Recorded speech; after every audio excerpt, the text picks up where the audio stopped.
Welcome to another episode of College Admission TV.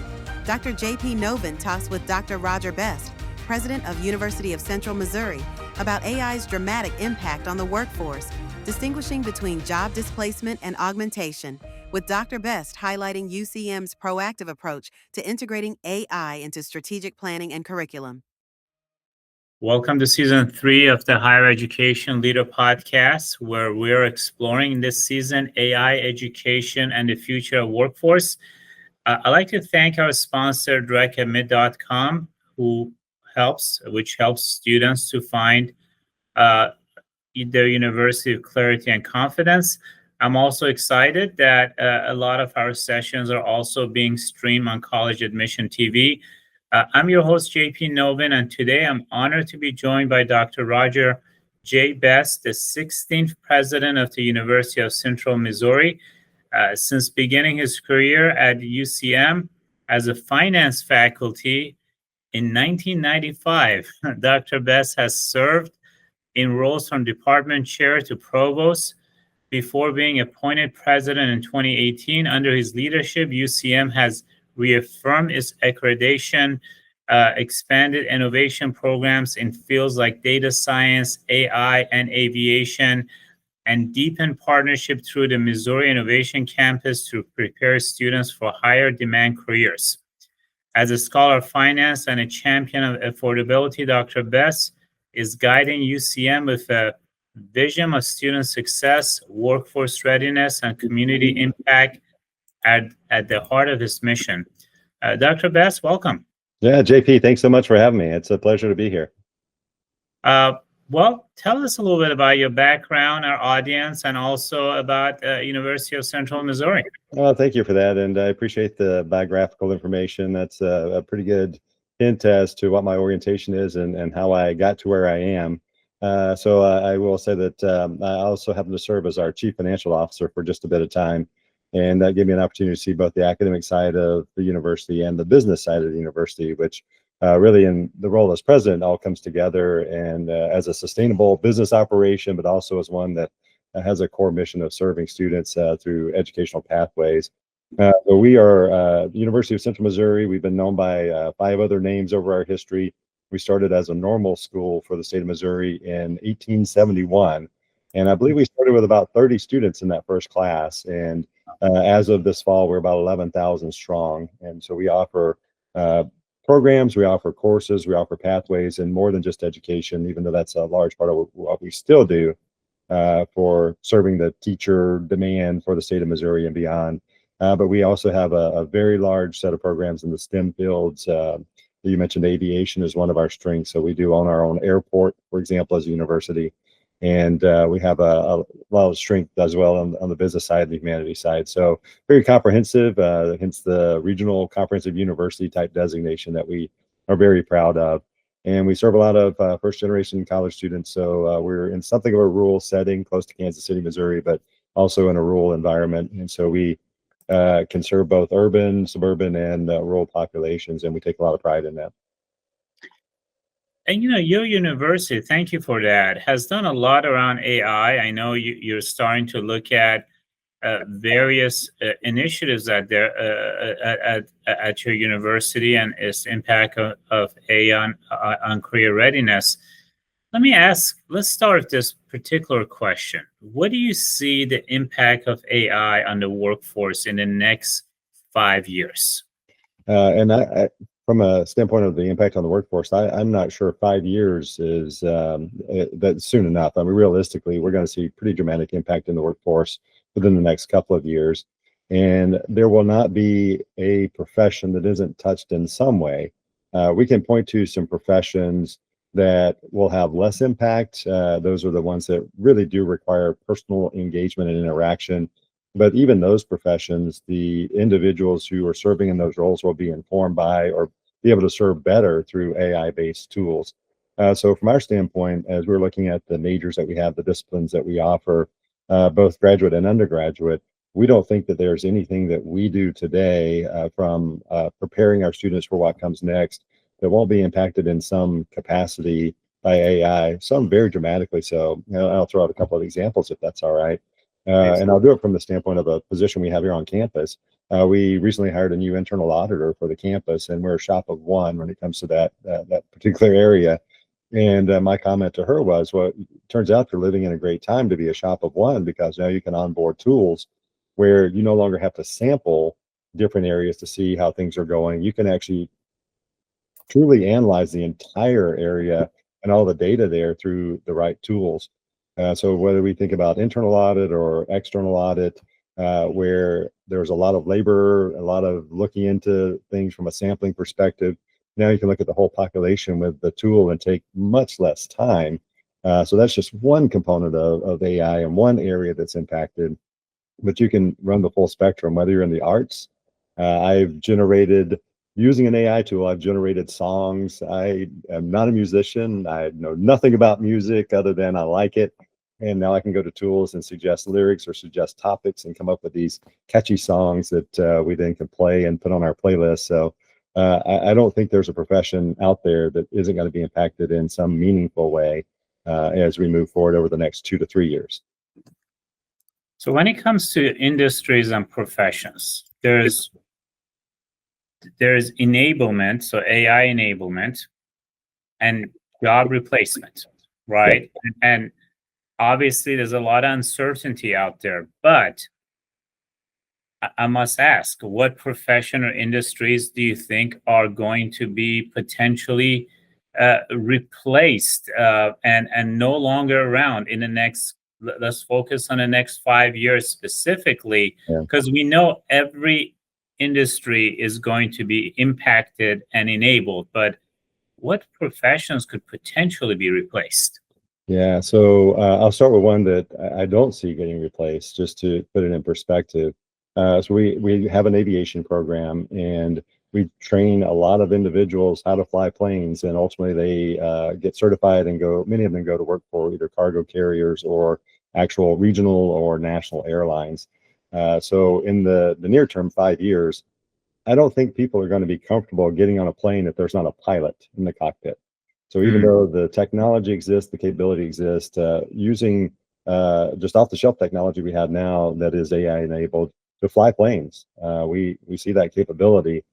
People aren't going to be comfortable with that. So professions where there's a comfort level or feeling of risk that individuals have, turning things over to technology, we'll see a much slower evolution there, or at least transition to fully automated, replacing the person part of that. There will always be a role in healthcare, for example, for individuals because of the care and compassion that's necessary for healing or recovery in that particular discipline profession. So I think there's some professions that we would clearly see not replacement just because there's a human element. Social work, for example, education, there will be a role for somebody. Now, what about those professions that are at risk? It would be those professions where, even though it requires a lot of brain power, potentially, the tasks, the work that you do is more repetitive in nature. So a lot of the analytical fields will actually either be tremendously impacted. I mentioned auditing as one of those. I think that we've been saying this for probably 15 years around here, that auditing right now is a risky profession to go into, because at some point when you have technology that can analyze the data as good or better than the individual, and the technology will work 24 hours a day, 7 days a week, no breaks, those kind of things, you're going to see less demand in those professions for individuals. Coding comes to mind. I just had an opportunity to be in Chicago very recently, about 2 weeks ago, in Google headquarters, and any of us can code now, as it turns out. So I can go to the right tools and create a process that normally would have required computer science person to code everything, and engineering processes to look over that. And now I can just tell the tool what I'm interested in it doing, and it will create all the coding in the background. So historically, universities did a lot of coding type classes, or there were these other organizations that had boot camps for coding. Coding as a profession will be diminished pretty dramatically once the tools get a little better and they start coding themselves, or we can just verbally tell the tool what we want, and it will code everything for us, and we can kind of hit around the margins and improve it. But coding would be another one of those professions that I would be a bit concerned about. I'll go a little deeper: marketing, writing, anything in those professions where you have copywriters. We won't need as many of those. We'll need more people editing and looking to make sure that the copy is correct once it's generated by technology. On the marketing side, marketing campaigns, those things can now be done pretty easily. Here at the university, we're in the process of doing our next iteration of our strategic plan. Lots of input based, right? So we're asking people a lot of questions. The output, we're just going to run it through an AI tool and let it find the themes, let it identify what the common talking points were to remove any bias we might have. And it will, in essence, create for us the next set of objectives and goals that we should be looking at based on all the input that we received. So pretty wide applications that really do threaten employment in certain professions, but create opportunity for improved productivity in other professions. Well, certainly in accounting, there are there's a lot of innovation in accounting. I mean, the accounting department's potentially getting smaller, Mhm. right? To the point of aviation. So if AI is now, let's say, helping an airplane, getting off the tarmac and also descending, wouldn't that really make the job of a pilot very boring at some point, where they're just kind of become like a station wagon subway operators? I mean, it just takes away the excitement for them. It really does, actually. And in fact, our aviation professionals will tell you that flying a plane is basically a few minutes of sheer terror, followed by many long minutes or hours of boredom. Right. So really, the takeoff and the landing are the only exciting times that happen. And you don't want them to be too exciting, but those are the times when there's more engagement, typically from the pilot. We have some simulators here, 737 simulators, things like that. And I had the opportunity to fly one, and it emulates the technology from a 737 MAX. Those planes will land themselves. So you just plug in where you're going. It'll determine your flight path, or dictated by FAA, and it'll follow the flight path all the way down to the runway and land the plane. Most pilots don't do that. I'm pretty sure almost all pilots don't do that because they enjoy that part of the job. But yeah, the technology is already there that the planes could just do without the pilot. But then what happens when something goes wrong, right? And so that's why I think that we're always going to have these trained professionals, or at least in the intermediate term, to be there as if nothing else, a backup to make sure that we all feel better about getting on a plane in case something goes wrong. So in terms of AI, you have a master's in data science and AI. You have BS in data science. You have a big data and business analytics, BSBA. You also have a CS 5700 artificial intelligence in your computer science department. Your faculty, Dr. Zhang, Exoy, all of them have been very involved. You have a net ML lab. I'm just reading off what I'm seeing in terms of what your university is doing. You have an AI advisory panel started in 2024, and AI resource and guidance. So putting all this together, how are you trying to equip and educate students for careers that are either going to be, well, they're all going to be enabled, we know that, but specifically careers that are not going to exist? I think that's always been the case in higher education. We're always preparing students for uncertain careers, but I think AI is basically rapidly changing that landscape. Is unprecedented what we might see in the future. Yeah, exactly. And you really hit on it there. So there's this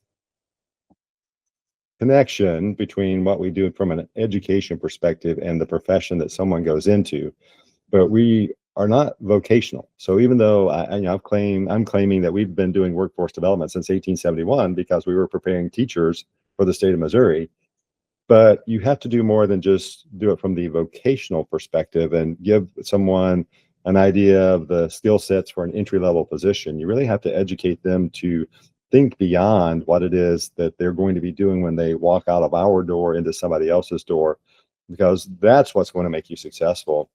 I heard a statistic earlier today, and I will forget the source, so I apologize, that basically 1/5 of the professions that are in existence today for, quote, educated beyond high school individuals didn't exist 10 to 15 years ago. So really that churn, that transition into other stuff, we are trying to do our part to expose students and our own faculty and staff to tools that exist that enable them to be more productive or enable them to think about things that we've never been able to do before, but not so specific that they are caught into a specific tool and only know how to use that, that they have to have general skills that allow them to think beyond what it is they're doing today and be that innovator. Ask those what if questions. That's one of my favorite questions to ask is, well, what if? And you kind of blow up the model, blow up our way of thinking, even to the point that I was sharing with, it was a strategic planning meeting I was in for another organization recently. I said, okay, just what if we forget this concept AI and just talk about a technology tool and conceptualize it that way, because we don't want to get lost in this buzzword artificial intelligence and start making up stuff. And there's a tool that will allow us to do this. What does that mean for our business? And so we have to make sure that we're doing that with our students. The what ifs. What if you go to work for this employer, they don't exist anymore because there's a technology disruption? What's next for you? How do you manage through that? And that's certainly an educational piece, but we also supplement that with support services. Our Office of Career and Life Design, for example, that help you navigate how to, in essence, design your life through a career perspective and prepare for changes in your life, prepare for disruptions that could happen from the standpoint of your profession, and then how you prepare to do something different. And so we do our job well. If somebody comes out of here with a particular major, they get a great job coming out of the door, but they're able to navigate changes within that profession or the obliteration of that profession due to some sort of substantive change in the environment. So that's really our goal. Now, the way we incentivize our faculty and staff to do that is really very decentralized. We know that from the adoption model perspective that there are very early adopters. There are those who are questioned why we weren't doing something yesterday, even though it just came out yesterday. And those who are really eager to onboard new techniques, new tools early, all the way to the skeptics and laggards, as some models call them. And so what we try to do is incentivize those who want to explore, whether that's through creating an environment that lets them do that, or creating a leadership structure that allows them to have some flexibility, or just incentivizing with dollars. So we see something on the horizon we know is going to be disruptive or make a difference for what we do. Let's expose individuals to that who we know would be interested. Let's incentivize their exploration of that and just kind of get out of the way. If the university were to rely on me to say, here's what we're going to do from an AI perspective, and here's how we're going to handle it, we would be lost pretty quickly because I'm not the expert in the room. But I get a chance to work with a lot of very smart people. And so really it's about identifying, realizing, recognizing, and then turning that over to the people who can do the work the best, and that's getting out of the way.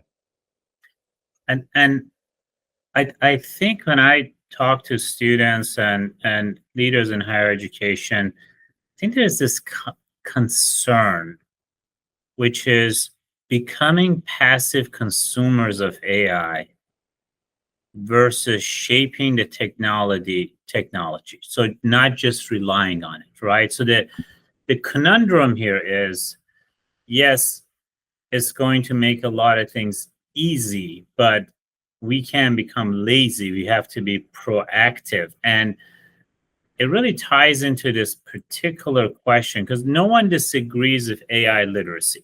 I think everyone I've spoken with says we need AI literacy. That's what we're doing. But the one definition that is not crystallized is, what does upscaling the workforce mean? I mean, how do we even upscale the workforce, given how nonlinear the workforce is? We have 60% of our adults not having a college education. And obviously, all of those fields that you mentioned are going to get impacted. There is anything from customer service to driving. There is a whole society that potentially needs to get upscaled much more than before. I would say that's the question that keeps me up at night at times. But do you have any thoughts around that? Yeah, well, right now it's very intractable because we don't know which specific tools are going to be the ones that become more commonplace. We don't know the rate of adoption or even the further development, refinement of the technology. So it is a little bit of a difficult problem now that'll become clearer over the next couple of years. So that's where the incumbent upon institutions like ours to try to predict some of that future.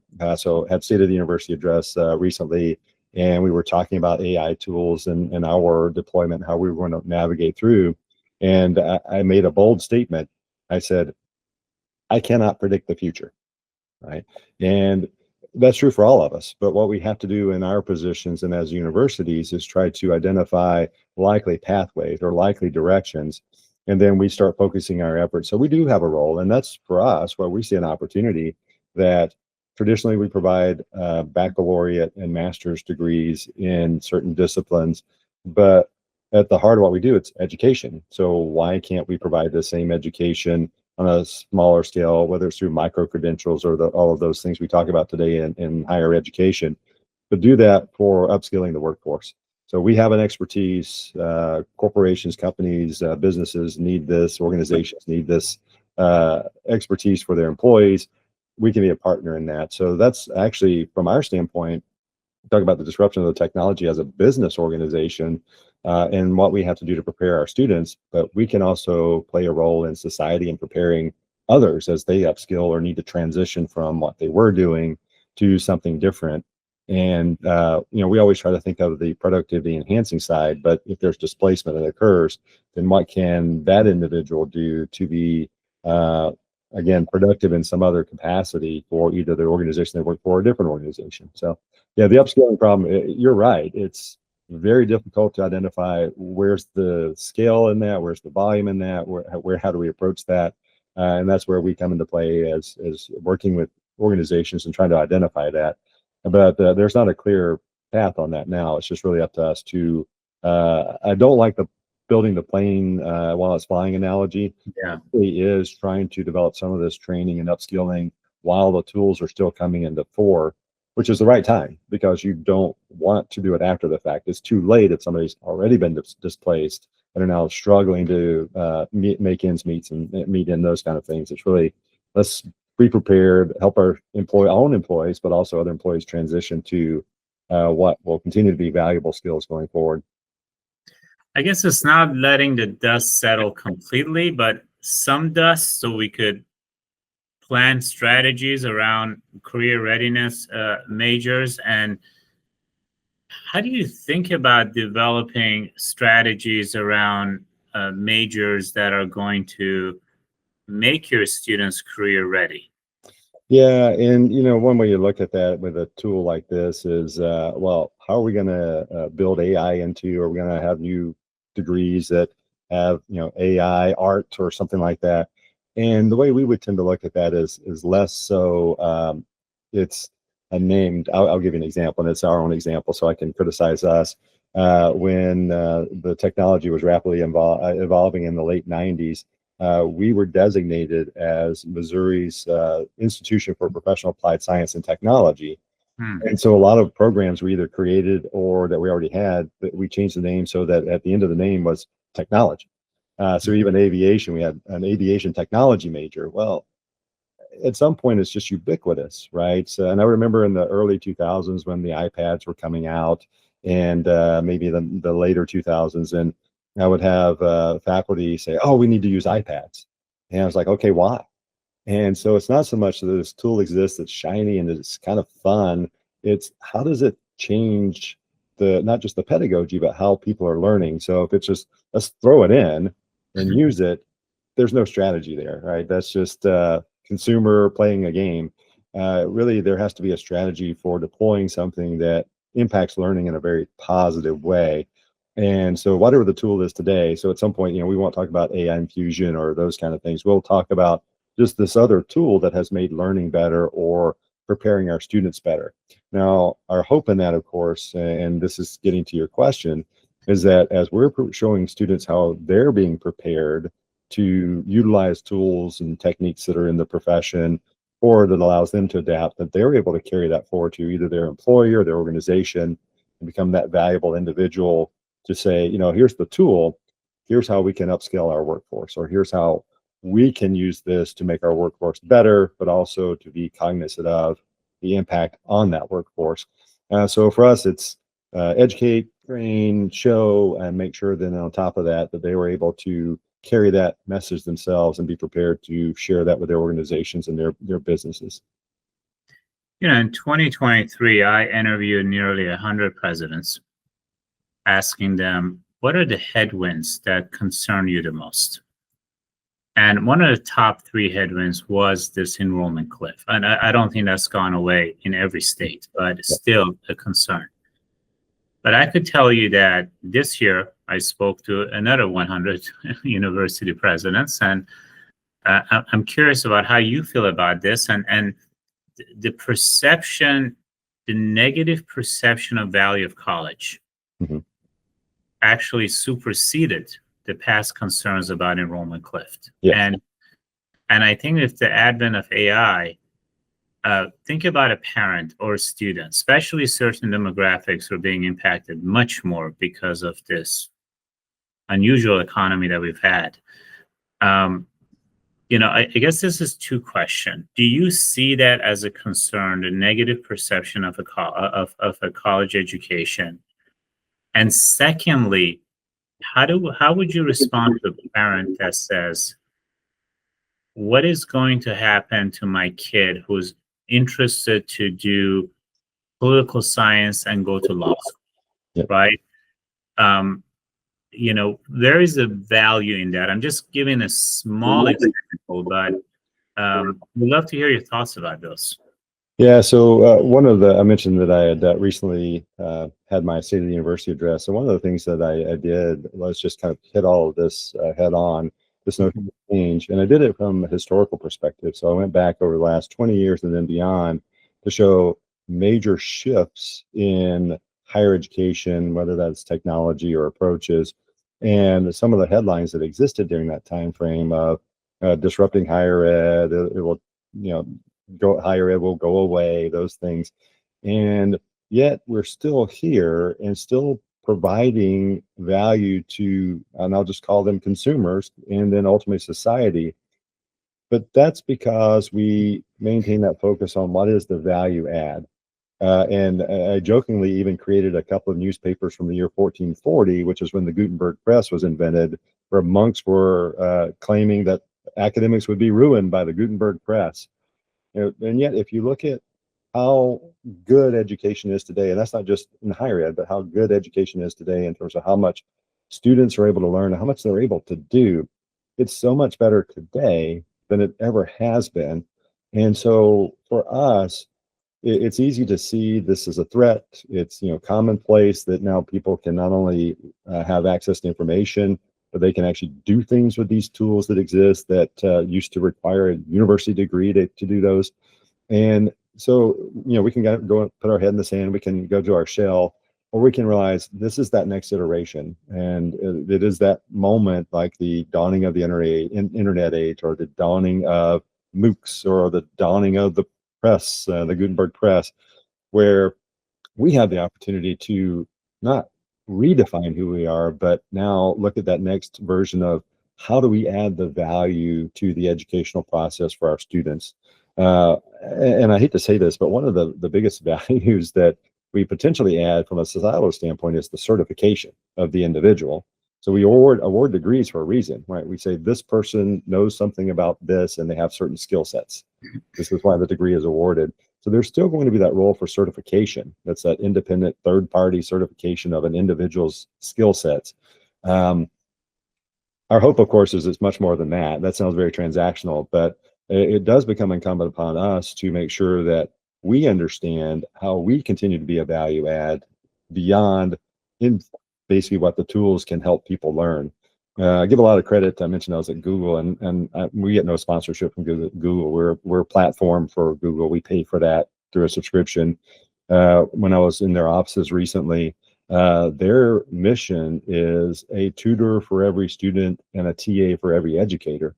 So they're not seeing the tools that they're developing as displacing education. They see it as enhancing education, which is exactly how we see it. So, but for us, it's how do you tell a parent? Well, it's we have to demonstrate it. We can't just say it from a signaling theory perspective, right? It's easy to say, "Hey, we're great. Come to us. You're going to love us, and you're going to do well after you leave here."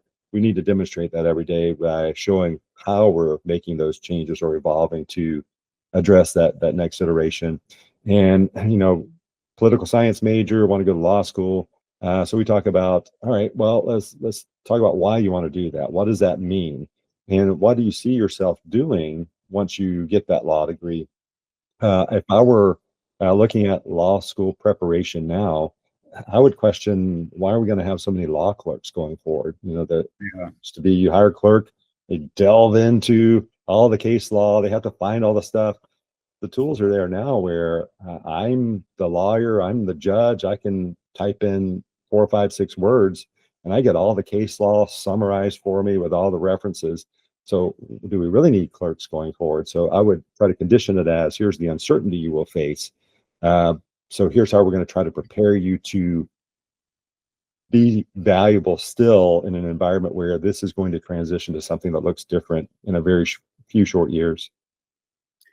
You certainly bring up an excellent point, because when at the advent of internet, if in 1990, when it became more consumerized, if we said Amazon is going to be bigger than Barnes and Nobles, or Google is going to be your search, or Meta is going to do this, or Netflix is going to be bigger than AMC's and cable, Airbnb, bigger than Marriott, perhaps.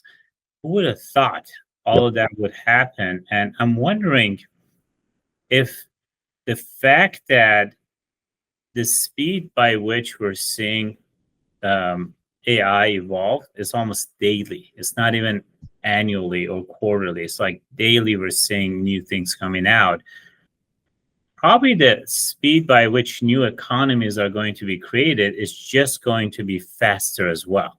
I mean, that could be one, right? But it just makes higher education job a little bit even more challenging, because it's happening so fast. And also all the micro credentials that are coming up, which brings me to this question. We've had these risk assessment tools and regulations like HIPAA, SEC, FERPA, all of these regulations, but SEC rules have been around since, FDR, and they've evolved slightly. I'm just wondering how. I mean, we still don't have our arms around social network and some of the regulations around that. Do you wonder how compliance and regulation is going to apply to this industry? I try not to, because I get a headache. It's it is true that legislation, the guardrails, the policies that need to be in place to govern new technologies such as this that are really hard to predict, they're always too late. They don't come until something actually happens in a very negative way. About even you mentioned the SEC, the antitrust legislation. Well, that didn't happen until after all the monopolies were really seen as doing great harm to society, and the United States in particular. So then you end up with legislation in the 30s to kind of break up monopolies and not allow for unfair competition, and the SEC being kind of the outgrowth of all that from a compliance standpoint. So it always comes a little too late, and I appreciate that administrations sometimes try to address those in advance. I know both Trump administration at the federal level and the Biden administration even tried to put some things in place to govern AI, but it's just so hard to predict what the finality of it will be, that you put some guardrails in place that may actually inhibit really good innovation, or totally miss something that's on the negative side, and it happens anyway. So the downside is, what we'll likely see over the next 10 years or so is some major shift, a reaction, which from a policy perspective tends to be too hard back the other way. So something happens, there's a little bit of a crisis, and so we put some things in place that actually swing us a little too far the other direction, and then we start working it out. So over the next 10 to 15 years, we'll actually start seeing that coming together of here's what the world really is like, and here's where the protections need to be. And we live in a world now with the AI tools that the bad actors can certainly do some pretty impressive things on the bad side, and it's hard to put that guardrail around that without taking out the positive side of the development of the tools. So yeah, I was joking when I said I don't worry about it because it gives me a headache, but it is something we have to think about. Even here at UCM, we don't have a lot of AI policy in place. We've got groups looking at it and working on it, and you mentioned some of the groups that we have in place, but it's really, we're still trying to figure it out too. And so we have some basic stuff in place, and I guess we could go with the Star Trek directives and things like that, where, and things like just don't do bad things, don't do evil with this. But there's really it's really us just trying to figure it out as well. So I can't be too critical of the lack of kind of that umbrella from a policy perspective outside of the university, since we're still struggling with it ourselves. Yeah, I mean, it is very interesting, and I guess we will find out through a lot of uncertainty on how to really dance around all of these changes are coming about. Do you see higher education degree granting process changing in terms of accreditation, the length of degrees? How do you see higher education changing in general? Yeah, that's a great question, and I do want to address one more thing as it comes to the disruption, the change in tech. So how fast something is happening or how fast it needs to be regulated really depends on the adoption of it as well. So as a developer, I can throw out all sorts of tools, but if nobody is actually using those tools, then it doesn't matter. So a lot of times, one reason the speed at which something changes isn't because the tools aren't there or aren't being developed. It's because as society, we just don't adapt them very quickly. And so that will be some of the balance. We're looking at those tools, and I've had a chance to see some of the tools and where some of them are headed. It's amazing.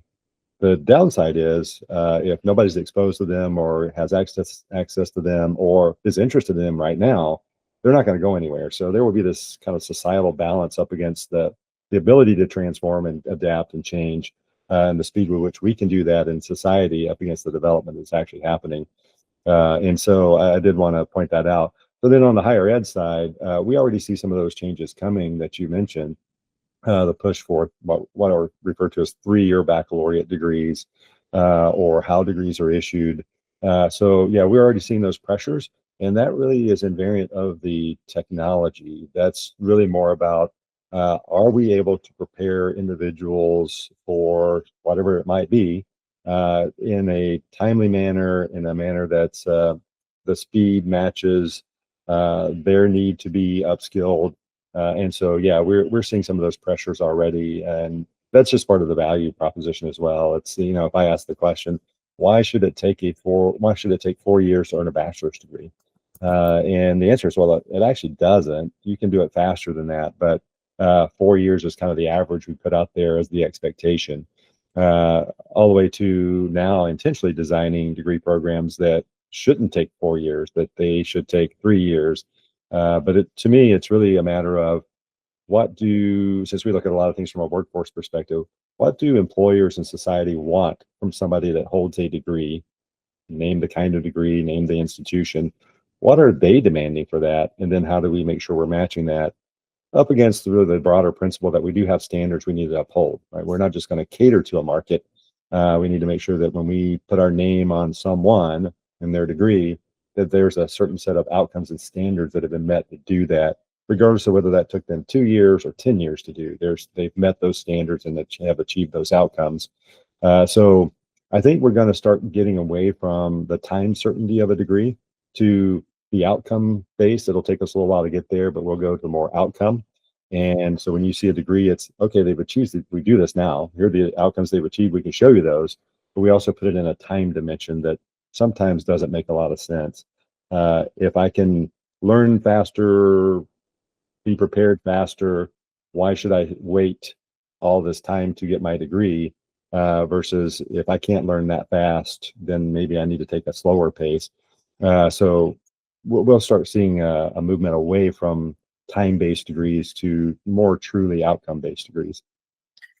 You mentioned your visit to Google and the universal tutoring that they're mentioning. I mean, there's always this push and pull about wisdom and mental health and information versus the management of that information as well. How do you see the transition of K-12 to higher education? What needs to happen there to make your job easier as a leader of a higher education institution? Oh goodness, I guess I could pull out a big long list, right? It's we have this great relationship with K through 12, and I have an opportunity to speak to superintendents and principals at both high school and elementary school, middle school. And what I always share with them is they don't get to us until they've gotten through your curriculum. And the better job that you do, the better job we can do. And so I think the K through 12 area, they're gonna struggle just like we are with what are the right tools to use, which one of these actually impact education and learning, right? That's the key to learning in the most positive way. And so, same challenge. So we have to watch what they're doing, and if we think that the preparation isn't what we need, we have to consult and collaborate and adapt. So maybe it's us, and so we need to fill those gaps differently. Versus if they've onboarded a way for students to learn even better, we need to make sure we don't serve a redundant role. We need to continue to add to that value perspective from the education side. And so I have a lot of sympathy for our K through 12 colleagues. I always say to people, do you know which courses that students have to take at the University of Central Missouri? And the answer is none. No one actually has to come here. But there are some laws and rules about going through your K through 12 experience. And so schools by and large must serve, and they must serve in certain ways because they have a captured audience that is required to be there. We do not have a captured audience. And so that's why for us, it's even more critical that we demonstrate that we are adding some value. You don't have to come here. Even if you want a degree, you don't have to come to us. You can go somewhere else, or you don't have to go anywhere. And so, it's a lot of sympathy for my K through 12 colleagues, and there's a reason I chose higher ed versus not higher ed, and I'm grateful for the work they do, but very sympathetic to it as well. I was reading recently one of the books by Doris Kearns Goodwin on, I think it was on FDR, and she had a great quote on there from Churchill, which was, "You can always count on Americans to do the right thing after they have tried everything else."